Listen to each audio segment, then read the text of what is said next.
faster than a speeding bullet, more powerful than a locomotive. And while he cannot leap over tall buildings in a single bound, he can definitely play the drums like nobody else.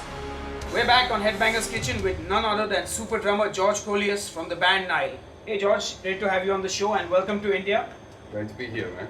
Yes, so the first thing we said when we started talking about you being on the show, the first thing you told me was that you don't eat and you eat only one meal a day. Why is that? I think I'm spoiled from my mom or something, and I just, I'm not into different types of food so much. And this is a joke we have with the band. Everywhere we go, everybody's like really into tasting different, food and culture. But I eat cookies or something. And rumor has it that you were put on a special diet by the producer of the Nile album. Is that true? Or? No, not true. When you joined Nile in 2005, there was already a big list of drummers and very experienced and good drummers like Tim Young, Derek Roddy, Tony Loreno, whose shoes you had to kind of fill into. What was that like? I actually joined the band in August 2004. That was when we started talking, and then I was like, okay, I will do it. I want to do it.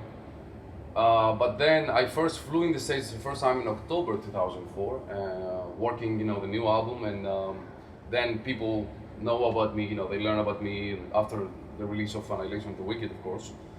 I was a little bit stressed, not to, if I wasn't able to, to play the songs, I wasn't worried about this because I knew I could play the songs. My problem was, the touring life, I never toured before, so I was like, well, can I do it?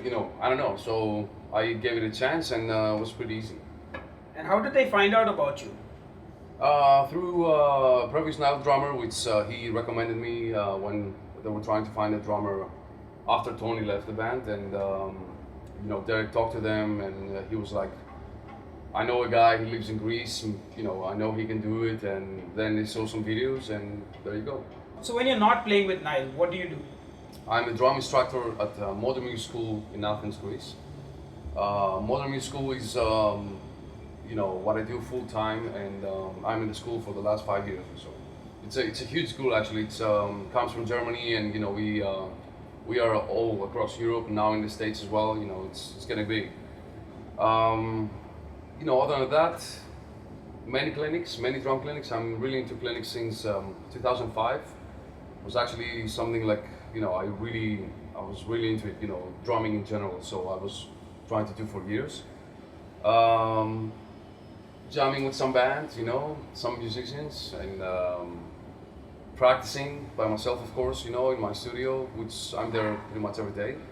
And also I've been writing some music the last 3 years or so, and now it's actually the time that I'm gonna release my first solo album. Which is, it's only for fun, I don't, plan to have any bands or something, so that's it. It's music, man, it's music full time, every day, 24/7. So tell me a little more about the solo album. You've played everything on it? Yeah, that's why it's my favorite band. We never have fights, in this band. No, I'm kidding. It's death metal, mostly based on drums. I play all the instruments there, so don't expect like any shredding guitars, it's like some more simple but catchy riffs. Bass as well. I'll have many percussion elements. I don't know what yet. I know I have just a few for now, but I plan to go crazy with percussion, and what I do is I use MIDI percussions, but I play them like real time, electronic drum sets, distorted acoustic drum sets, and maybe some contributions, from a few traditional Greek drummers, which percussionists actually, and I don't know. It's, I think it's gonna be interesting. Are there going to be vocals on the album? Yeah, I'm gonna sing. Oh, you're gonna sing as well. Wow, George, you do it all. All right. Yeah, it's only for fun. That's cool. So take us through a day in the life of George Kollias. If it's a school day, wake up, home, coffee, some emails and stuff, and then I'll go to school for all day, and then come back and some more emails maybe. You know, I do all the managing stuff myself, so I have to be on email, you know, every day, which is getting pretty rough, you know, nowadays with all these clinics. But you know, I still, you know, I can still make it through. Some other days, I will just wake up and hit my studio, stay there for 6-7 hours, come back, track some guitars and do some video editing. You know, it's, you know, the main thing is like it's about drums. So it doesn't matter if it's a school day or a practice day or a jam day, because nowadays we started jamming in Greece with some friends, jamming some different types of music. I will explain later. Because you are rumored to have a very rigorous 7-hour practice schedule. Yeah. Well, sometimes it's more, sometimes a little bit less, but still, you know, when I teach, it's a drum lesson for me as well. You know, my students help me out to, you know, keep myself in shape. That's for sure. But yeah, I play like crazy, man. I just, you know, I have the new studio right now, and I have 2 rooms actually. One is a metal kit, and the other one is a jazz kit. So if I'm not there, I'm gonna be in the other room, you know? And vice versa. You know, it's crazy. I love it. So you've been in India for like less than 24 hours. You've come in, flown straight to your hotel room, and you're going to the Palm Expo next, where you have your Indian clinic, and then you're flying out again. Yeah. Hardly any time to experience India, but what are your expectations from the clinic and you know, from all the emails that you might have been getting from India? I got hundreds of emails from India. I'm getting. I had some more in the past when, you know, me and Nile were supposed to come here and play, but we actually never made it so far. So I think it's gonna be crazy. That's my expectation. You know, I mean, so many emails, so many crazy fans, and I watched some videos. You know, some great drummers, and yeah, I'm just looking for the best, and I'm sure it's gonna be great.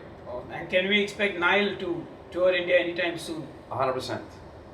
We were supposed to come in, I think March or April, but it didn't work out because, you know, it was getting too expensive. I mean, to fly the band with the gear was like something like $13,000. That's crazy. Yeah. Speaking of practicing, how do you jam with the guys? Because they're in the US and you're in Greece. Yeah, that's a hard part. What I have to do is, you know, it's much cheaper, you know, to fly one guy in the States and practice instead of flying 3 guys in Greece. Yeah. So I'm the not lucky one that I have to travel all the time. But you know, it's okay. We have our own studio there. The band lives in Greenville, South Carolina, which is very, very quiet, and you know, every time I go there, it's actually all about practice. So, you know, before rehearsals, before we hit the studio, that's where we practice. Many times we haven't played for 4 months, let's say, and first practice we do, you know, it sounds like we'd be playing like, you know, every day. I mean, each one of us, you know, practice by ourselves as well. Yeah. So we're pretty much ready. All right, coming back to more Nile stories. What's it like on the road? I mean, you know, people in India have this impression that you're a rock star, you play a show, you party all night, and then there are groupies throwing themselves at you after the show, and then, you know, it's just like a big party. What's it really like on the road? Well, I would say our touring is very boring. It is boring. Yeah, we wake up at 12 o'clock, you know, just try to get as much rest as possible. When I have my drum tech, he's gonna have everything ready. That's, you know, that's a great day for me. And then probably sleep some more, and then wake up, do the show, and then sleep. We play a very demanding, you know, type of music. So the partying thing just flies out of the gate. You know, like we leave the parties. You know, there is no way for me to party every night and, you know, play what I, you know, do what I do every night with Nile. Or maybe I could, but I will never deliver 100% of me, and, you know, I will never do that to our fans, you know, because people pay tickets to see, you know, you getting like giving them, you know, the 100%. Coming to a very interesting topic, something that the drum world has been, you know, talking about is the Dream Theater auditions.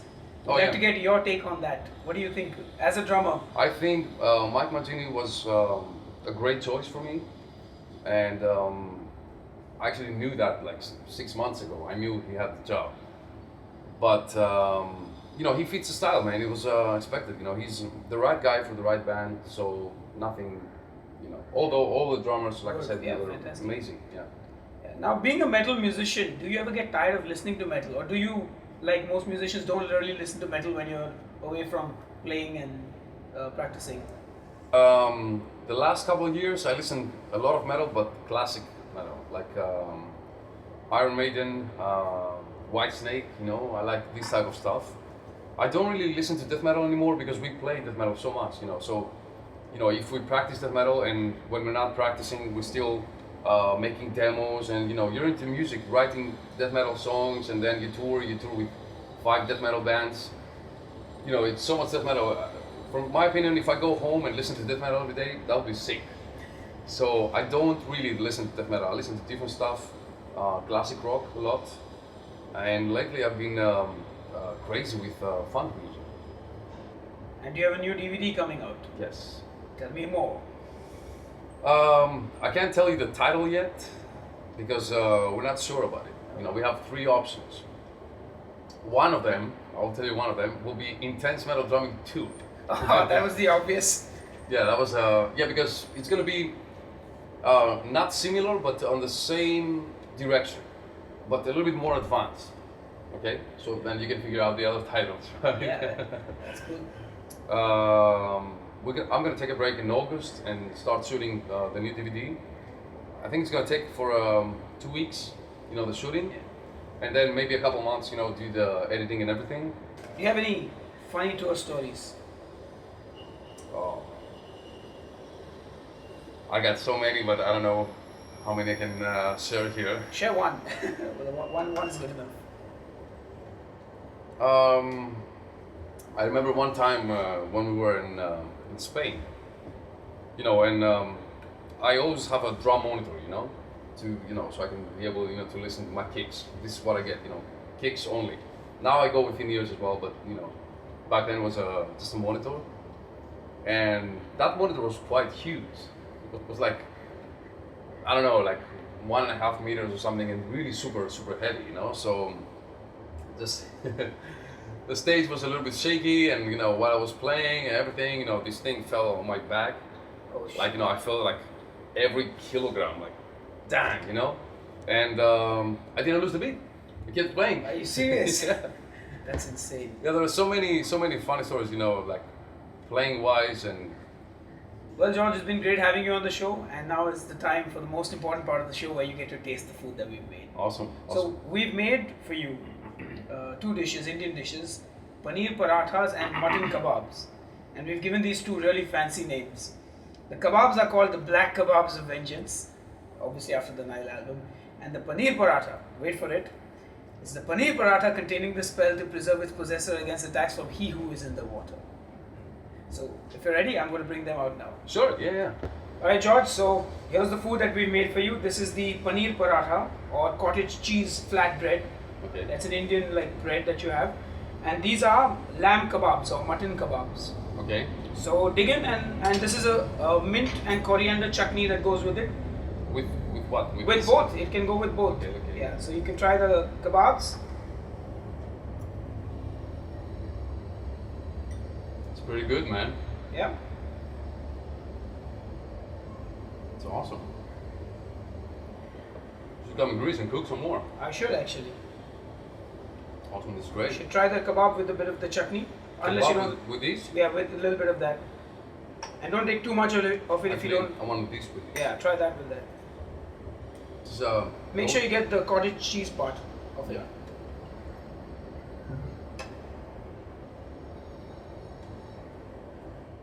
So there you have it. The paneer paratha and the kebabs are good, and George has given them his approval. So till next time, stay heavy, stay metal. What, you like cooking? Yeah. Okay, that's great. I want to be a chef before I became a musician. Really? Yeah. That's a lot of money. It's a lot more than music, so go with chef. Nah. You're a wise man. You know what's funny? Everybody in the band, everybody cooks. Dude, I can't cook shit. I can cook eggs. That's it. I know nothing. That's all right. Nothing. Seriously, I know nothing about cooking.